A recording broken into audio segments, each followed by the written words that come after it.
First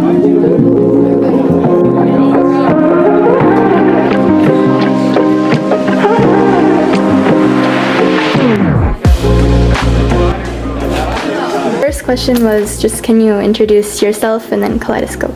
Yeah, my name is Gio Hong. I'm a senior at SIS and I was the EIC or Editor-in-Chief of Kaleidoscope for the school year of 2025 and 2026. Kaleidoscope is like the literary magazine of SIS.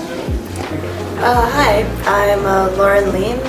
I'm a current sophomore and I'm the social media manager for Kaleidoscope. I think that it's kind of a matter of allocation. So because we have 3 different writing sections like Scientia, Lit Mag, and Home Minds, I try to make the editing cycles for each of those section editors, and also their because they're managing editors, there's also copy editors, so making them alternate. And then because there's deadlines shared in the Google Sheets as well as reminders in Google Classroom, just making sure and keeping track of everybody following through with the deadlines for draft 1, 2, 3, and 4 eventually, and just kind of marking that accurately and making sure everybody's on task. Yeah. I guess I can talk a bit about like how the posts work for the production process. So usually when we start a new issue, I'll come up with a list of posts that we could do. So it could be maybe author spotlights, designer spotlights, and then some unique theme-related stuff for that issue. And I'll talk to the execs and Mr. Halter, and I'll get that approved, and then I'll start designing it.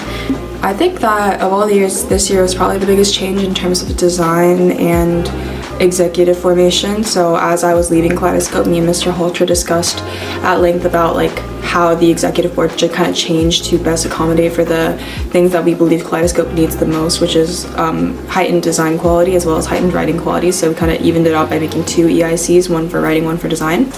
I think definitely like the scale of what the club is achieving this year and what is just even being planned for next year has definitely increased from what I would say I saw from last year.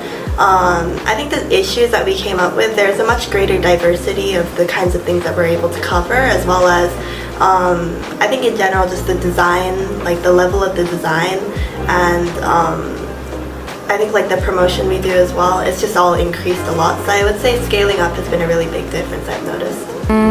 Well, I think that we were trying our best to decide whether it's best to have one theme for each issue and kind of run with that theme, and making sure that all the pages were kind of similar to each other and looks cohesive.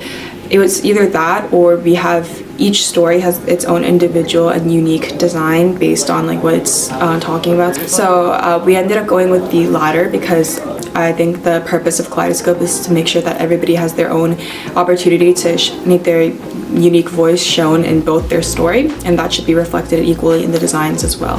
So I think that's probably the biggest decision we made in terms of design. I think that mostly comes from, we got some new staff, I think, and execs on the layout side who came in this year, and so some of the important changes that I heard about from the execs and from the people who introduced those changes is like introducing standardized folios and more teaching and more edits for layout is what has helped a lot to make sure that the issue looks more visually internally consistent, and also that people are venturing out to make more style choices, or they're attempting more difficult or more visually interesting designs. I think, well, Kaleidoscope has always had a website for uploads, uploading like articles and designs and stuff, but looking back at the older websites, we noticed that there used to be podcasts and even videos as well. I thought that it was a shame that we don't really keep up with that anymore, and websites aren't really looked at or updated or promoted at all. And also we decided to start making content specifically for the website like past years as well, so specific articles and designs for the website rather than just for paper and stuff. So yeah, and we have new editors like Yana and Newman for next year as well, so I'm looking forward to see how that'll progress next year. I think overall, like when we talked about web issues, we thought it would be a nice way to sort of put in an interlude, as we're just trying to get at that point when we started planning it, we were just trying to get issue 2 done. And so we thought in between like this year and the next, that would be a good idea for people to still be creative and still do photos or layout or like writing by doing a separate web issue, which would be a bit easier to produce by just uploading to the website. That was suggested by Mr. Delvecchio, Mr. Macklin. It was like, you need to have more of a presence in the school community because if you're a club at SIS, you need to do something for SIS. And I agreed with that. So then like, rather than just reporting on random things that aren't connected to SIS, we wanted to make sure that for each issue we have a theme, right? Like legacy for issue 2. So much like the theme of legacy, we want to show people and clubs and traditions at SIS that had an equal amount of influence on everybody and is leaving its own unique kind of legacy. So that's why we focused on like basketball and like teachers and stuff like that as well. So I think overall that featuring the school community adds to the importance of Kaleidoscope itself, and I think that was a good decision. I remember like when I was distributing the issues to people, when I was able to show them, oh, there's like a page where you were featured, or like your program, or even like you yourself in one of the pictures you were featured, and like we kind of wrote something that showed that we appreciated the things that you do for the school community. So like music, it was some of the coaches, we did those kinds of specific features. But I think it really brings a kind of benefit that you're showing these people like that their efforts have like tangible impacts on the people in the community. Like for that, I would completely say that that was 100% just Lauren. I think she's really skilled at making designs that are so unique to the club, and she's very hardworking, so she has these unique angles and everything. For me, when we didn't have Lauren in social media, I was trying my best to kind of promote the magazine based on the theme. So then for Legacy, we did like alumni interviews like with past EICs like Jordan Kim or Min Jae Chun and Caitlin O. So we kind of did that to engage people in the past and the present.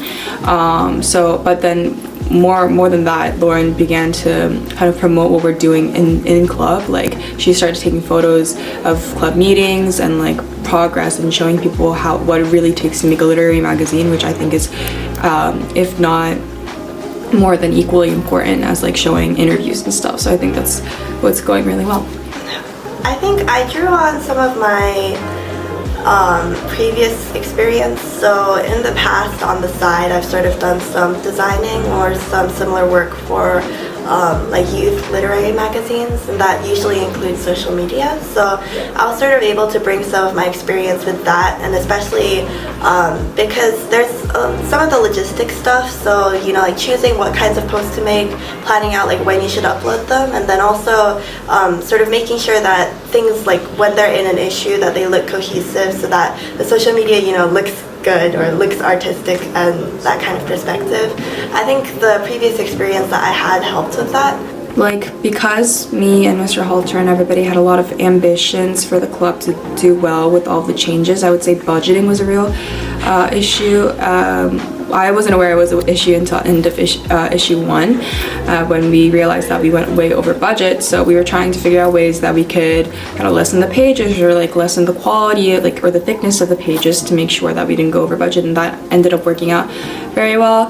In terms of what's going good, I think a lot of people, especially the design crew, have been putting a lot more effort into the designs, and I think making the publication look better has really engaged a lot of people into putting their best foot forward. So I think that's just good. There's like a greater sense of community. I think I wasn't so directly involved, but some of the things I've heard that were definitely challenging for other members of the executive team was definitely just because we didn't always have like a formalized packaging or like finalization process, at least from what I've heard from previous members who were here last year. I will say I think some of the probably the most successful part I would say that I got to this year with that role was making sure that we had a more consistent upload schedule, and that we had like a kind of rotation of these sort of set posts. So spotlighting authors from this issue with like who wrote the best articles or who had the best designs from each issue, and we had those for both issues. I think those were some of my favorite changes, as we got to sort of see the responses from the people who got featured or who had their work shown on the social media account. And so I think that was probably my favorite change that I was able to bring this year.